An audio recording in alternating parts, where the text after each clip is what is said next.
Hello hi friends, எல்லோருக்கும் வணக்கம்.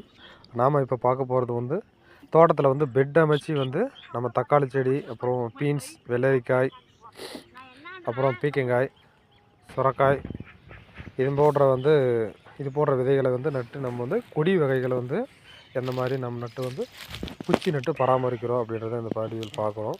தக்காளி செடிக்கு வந்து நம்ம பெட்டு போட்டிருக்கோம். பெட்டு போட்டு வந்து நீளமாக வந்து சின்ன சின்ன ஒரு 3 அடிக்கு வந்து ஒரு கேப் சின்னதாக டீ கப் ஹோல் மாதிரி வந்து வச்சு அதில் வந்து செடியை வந்து நாம் எடுத்து வச்சுருக்கோம். அந்த வீடியோ பதிவு வந்து நம்ம இப்போ பதிவு பண்ணி போட்டிருக்கோம்.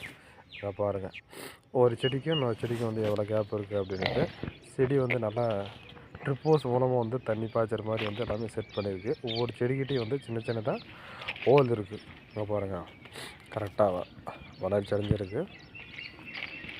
எதுவும் வந்து செடி இதழில் ஒரு வேளை செடி எது இறந்துருச்சு, ஏதாச்சும் 1-2 இறந்துருச்சு அப்படின்னாக்கல அந்த கப்போடு எடுத்துகிட்டு சின்னதை எடுத்துகிட்டு திரியை வந்து நம்ம அந்த இடத்துல வந்து வச்சுட்டு நம்ம தண்ணி பாய்ச்சணும் அப்படின்னாக்கா வந்து அது கரெக்டாக வந்துடும். அதுக்கு தேவையான மருந்து, அப்புறம் உரம் எல்லாமே கொடுத்தோம் அப்படின்னா சரியாக வந்துடும்.